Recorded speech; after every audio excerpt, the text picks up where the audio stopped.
Hello tout le monde, je vous retrouve pour vous montrer mon escape game d'Halloween, pour vous montrer un petit peu le matériel que j'ai utilisé. Alors la première chose c'est le coffre, qui est évidemment l'essentiel parce que sans coffre, c'est pas drôle. Vieux coffre que j'ai récupéré d'occasion, dans lequel j'y ai mis donc des friandises, des chips, etc. Des petites choses à grignoter pour le lendemain d'Halloween, enfin le lendemain de l'escape game plutôt.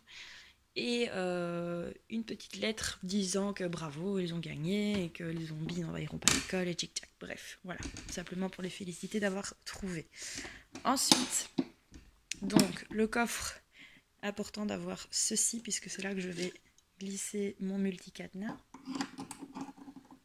Voilà. Multicadenas sur lequel il va y avoir 3 cadenas puisqu'ici, dans ce cas-ci j'ai 3 groupes, j'ai 15 élèves donc j'ai décidé de faire 3 groupes de 5. Donc un premier cadenas à code et j'ai 2 cadenas à clé. Sinon au niveau du matériel, ce que j'ai acheté en plus, donc c'est un petit stylo à encre invisible et une lampe UV qui va avec, que j'ai acheté avec. Donc pour ce qui est du prix, ici je crois que j'ai payé un peu moins de 3 €. Ceci je l'ai payé un peu moins de 9 €. Ça j'avais chez moi. Le coffre je l'ai payé 20 €. Ceci je l'ai déjà acheté il y a un mois mais c'était moins de 10 € pour le multi-cadenas. Et cadenas, je veux dire, allez, il y a moyen d'en trouver pour 2-3 € pièce. Donc voilà, je vais dire qu'en tout et pour tout j'en ai pour moins de 50 €. Maintenant à ça il faut ajouter les friandises que j'ai achetées. Voilà. Mais sinon, ça fait déjà pratiquement un mois et demi que je cogite sur ce jeu. Je n'endors plus la nuit d'ailleurs. Et donc j'ai hâte que ça se passe. J'espère que ça va vraiment leur plaire. Donc voici maintenant ma classe qui est prête, ou en tout cas quasiment prête, pour l'escape game. Je suis donc le jour avant le jeu. J'ai attendu que les enfants soient partis de l'école. Donc maintenant j'ai placé tous les petits indices. Alors on va commencer par le groupe 1. Donc qui va recevoir... là-bas vous voyez, les 3 enveloppes sont accrochées au tableau avec les prénoms des groupes. Prénoms, je les ai tirés au sort, comme ça, pas de chichi. Alors, donc le premier groupe va devoir se diriger vers la porte et lire l'énigme. Voilà. Avec cette énigme, ils vont devoir rechercher des petits symboles avec les lettres qui vont avec, qui sont disposés un petit peu partout sur le mur, là-bas, là-bas, là-bas, etc., etc. Ils vont trouver le mot dictionnaire. Une fois qu'ils ont trouvé le mot dictionnaire, attention, hop là, on se dirige vers l'étagère sur lequel il y a les dictionnaires. Et sous le dictionnaire, je ne vais pas les soulever pour ne pas que ça bouge, il y a le carré de 15, le carré magique. Et juste en dessous, s'ils fouillent un peu, ils vont trouver la petite relance que je n'arrive pas à attraper, mais la relance est là-dedans. Alors, une fois qu'ils ont trouvé le numéro 15, on tourne. Ils vont pouvoir donc choisir entre le 30, le 28 et le 15.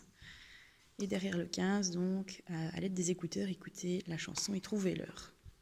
Donc, juste derrière eux, un MP3 perdu au beau milieu du coin calme.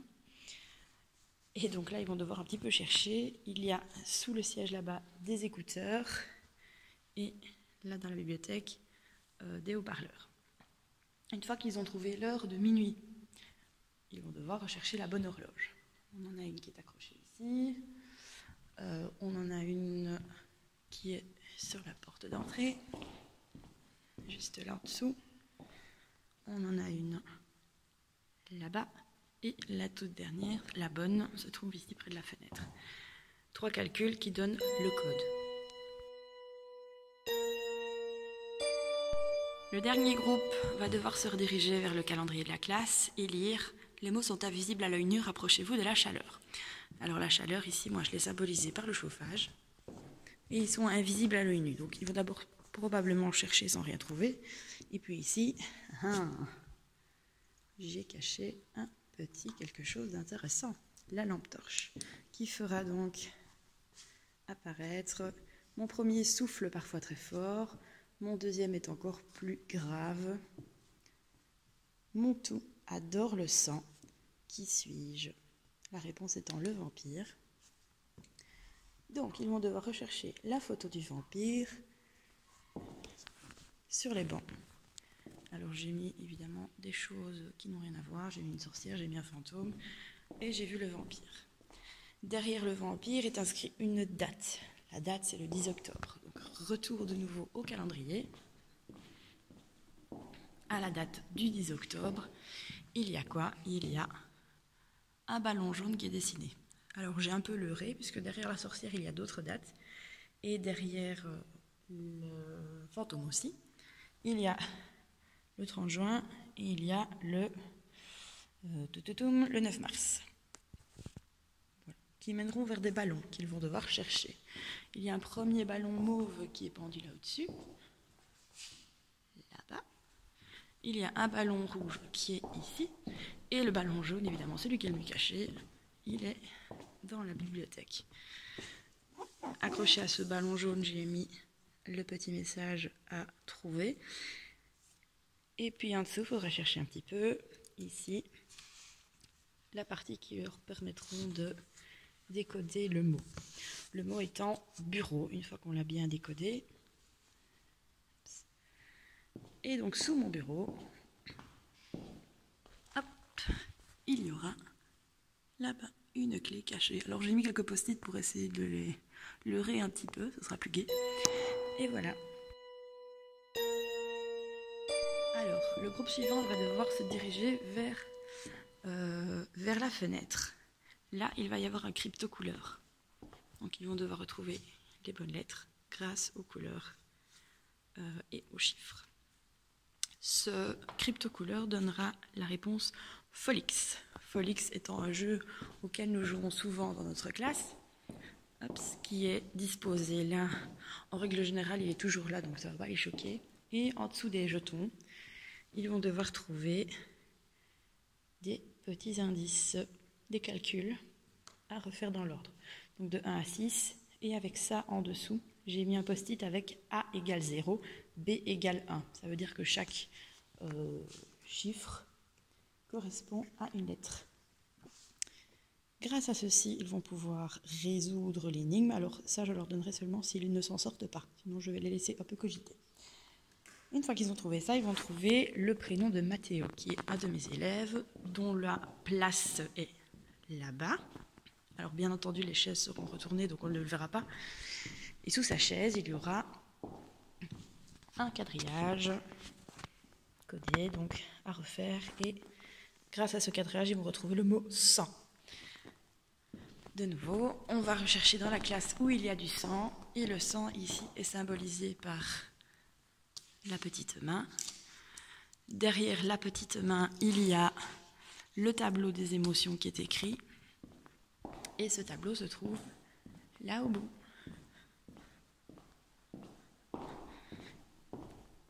Une fois que c'est fait, ils vont devoir un petit peu fouiller et trouver la clé.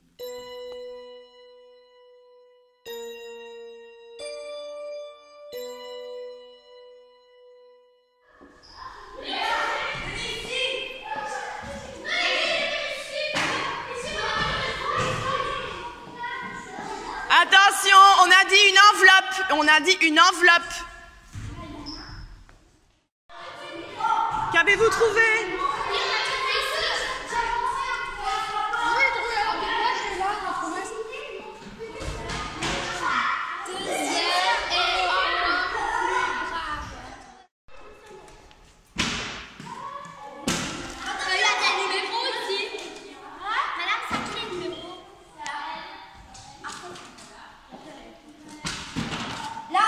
Ah oui, c'est bon. On a trouvé. Qu'est-ce 6 plus 8, 4, 5, 6, 7. Ça fait 15. Oh là, madame, on a tout sur ça, madame.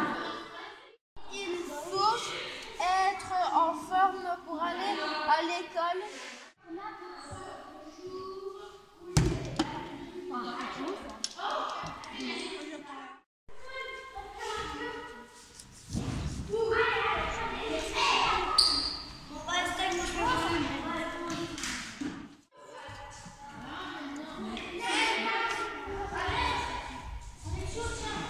Ça, c'est pour le coup.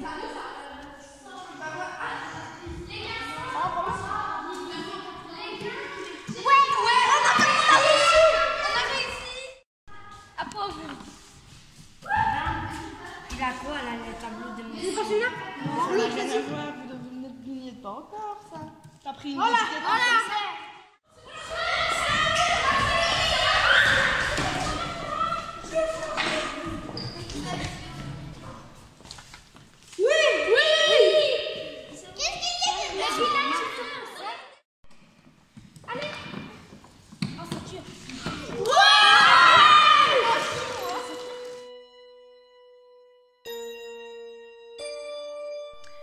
Et voilà, l'escape game, ça y est, c'est fait, c'est terminé. Mes élèves ont beaucoup apprécié et m'ont même demandé s'ils pouvaient encore en faire un avant les congés. Je leur ai clairement dit que non, mais que je l'envisagerais peut-être avant les congés de Noël.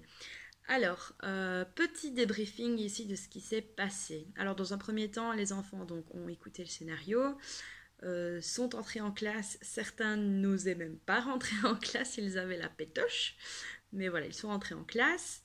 Et là, ils ont commencé à courir dans tous les sens, sans faire même attention aux enveloppes qui étaient accrochées au tableau, alors que ça avait été dit dans le scénario. Mais voilà, ils étaient tellement excités que ça a commencé à courir dans tous les sens.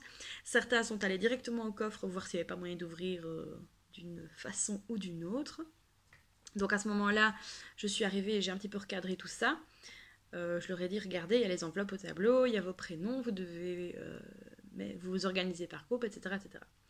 Une fois que ça a été par groupe, j'ai un des 3 groupes, le premier, celui qui avait l'indice, l'énigme de la porte, qui a été vers la porte. À ce niveau-là, ça a commencé à suivre son cours. Les 2 autres groupes ont un petit peu traîné avant de se mettre vraiment en chemin. Alors, qu'est-ce qui s'est passé aussi, c'est qu'ils ont été chipotés dans des indices qui ne les concernaient pas, donc qui concernaient d'autres groupes. Donc là, j'ai dû recacher des indices pendant le jeu pour ne pas ruiner tout ça. Alors, et ensuite, le premier groupe a eu terminé en premier, et puis les enfants se sont divisés pour aller donner un coup de main au 3e groupe, puisqu'ici, ils gagnaient tous ou ils perdaient tous, donc d'office, ils devaient travailler ensemble. Alors, pour ce qui est des petits plus, des petits moins, je vais dire que ce qui aurait pu être sympa, c'est d'ajouter plus de déco dans la classe. Maintenant, voilà, c'est un budget, donc j'ai pris le parti de ne pas le faire et de garder mes sous pour peut-être faire d'autres escape games par la suite. Ensuite, je pense que ça aurait peut-être été judicieux de prévoir une seule enveloppe avec l'explication et dans cette enveloppe la répartition des groupes. Parce que là, certains ne savaient pas quelle enveloppe prendre. Enfin, dans l'excitation, ils n'ont pas vraiment fait attention à tout ça. Sur les indices, peut-être mettre le numéro de l'équipe concernée par cet indice pour ne pas les mélanger. Peut-être, c'est quelque chose à envisager. Alors, j'avais prévu 60 minutes de recherche et clairement, je pense que on aurait tourné autour de 40 minutes, ça aurait été bon. Ils ont mis à peu près une demi-heure pour trouver tous les codes, les clés. Sinon, les indices, les énigmes étaient à un niveau tout à fait correct entre la recherche et la réflexion. Et alors, le petit point négatif peut-être, c'est que certaines grosses têtes de la classe, forcément, avaient peut-être un peu trop l'emprise sur le reste des élèves. Maintenant, ça s'est bien passé, ils ont travaillé par équipe, mais c'est vrai qu'à certains moments, j'ai dû recadrer certains enfants qui voulaient les faire tout seuls et qui oubliaient un petit peu le fait qu'ils étaient en équipe. Mais sinon, voilà, globalement, ça s'est bien passé et je recommencerai, c'était vraiment très sympa. Et les enfants étaient ravis de trouver les friandises. Donc voilà, mon petit débrief. À une prochaine fois peut-être.